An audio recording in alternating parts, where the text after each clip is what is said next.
Hi guys, it's Katie with String Expert. Today we're going to learn how to play the main melody from Gavotte. Let me play it for you and then we'll get started learning.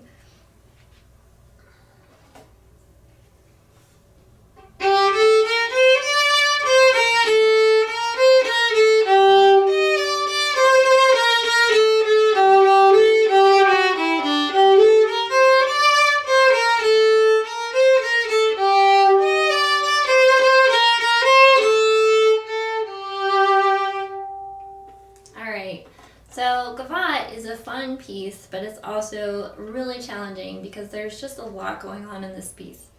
So let's start off with the fact that we are playing in G minor. So remember, minor is different than major. Major is beautiful and happy and cheerful, and minor is when we play things and they sound different. So I like to think of, like, whenever I'm playing this type of minor, that it's sort of like the snake charmer song.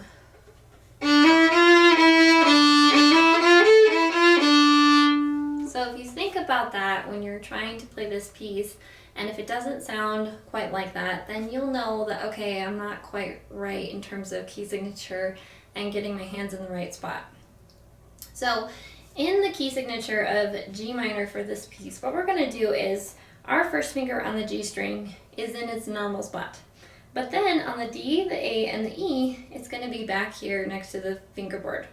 Then we're going to have a low second finger here, here, and here, and our first finger is back here. So we have a big stretch between our first finger and our second finger on the D, the A, and the E string. So then we have a regular third finger. So what we're going to do is we're going to go 1, 2, 3 for the G string. Sorry, put your first finger up here, 1, 2, 3.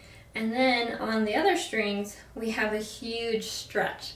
And this is where a lot of violin students end up playing out of tune because we're not used to having a whole step between here and here and a whole step between here and here. So make sure you get those in the right spot. So it's a whole step, and a whole step. And then on the A and the E string, we're going to have a half step between our third finger and our fourth finger for D and E flat, and then also for A and B flat. And on the G and the D string, it is just a regular fourth finger and a regular fourth finger. And this one is significant because we have a whole step here, a whole step here, a whole step here, and a whole step here. So really spend some time working on that. If you need to, go back and review the G minor scales because that's very, very important for this piece. Okay, so we start out from the beginning and we're going to play in the lower half of the bow. So we're going to start down at the base here. We're going to play from here to here in small little sections. So let's go ahead and try that. Now anytime we play a quarter note, we're going to use our whole bow. So all of our eighth notes are down here, and then we do a whole bow to the top. Then we have more eighth notes that are going to be up here at the top, and then a whole bow again. Let's try it.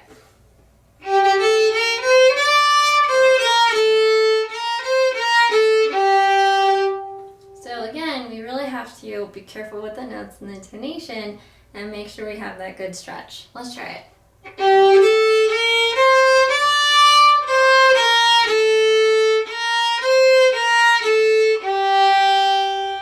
Now moving on, this section is difficult because we have the E and then we have a bunch of different notes that are doubled, kind of. So it makes it a little bit challenging.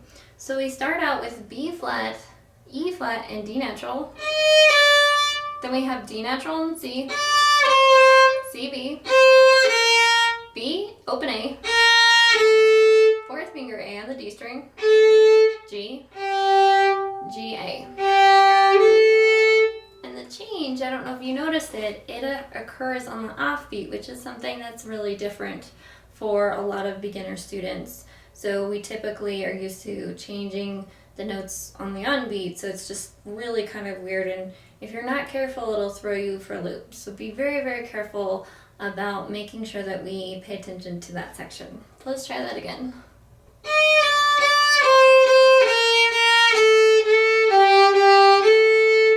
Now, you might be asking, why do we play an open A and then a fourth finger? That's so weird. It has to do with the tonal colors because we want to give this piece a lot of interest and excitement. And so by having an open A and then a fourth finger, it does that. So then moving on, we continue with 16th notes, but this is where the true minor shows up. So we have two accidentals. We have an F sharp and a B natural. And these are crucial because they give it this minor tone that we're looking for. So let me play it for you the way it should sound. And this time, don't play with me, just listen so you can hear the difference.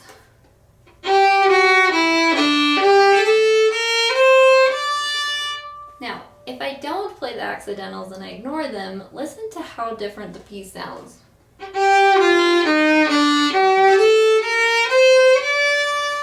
So make sure that we play an F sharp or a high second finger and then an E natural right in that spot. Let's try it. Play with me. Here we go.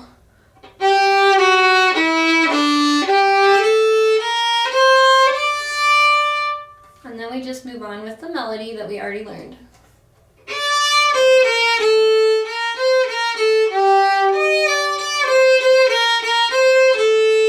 And then a fourth finger for that tonal color again.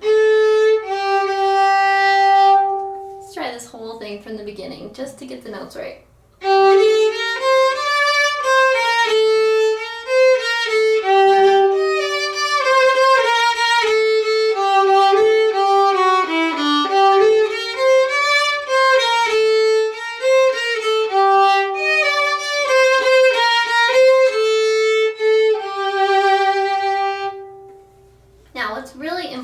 About this piece is the bowing.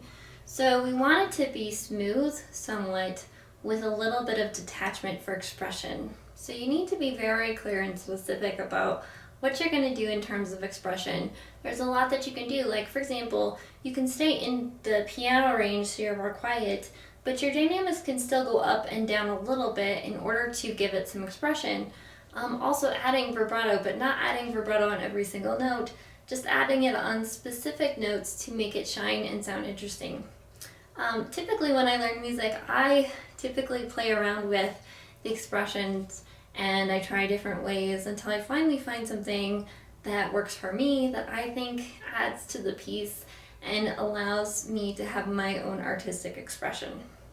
So I hope you really enjoyed working on the main melody of Gavotte. If you stay tuned, we're gonna do part 2 and work on some more of the piece. Bye for now.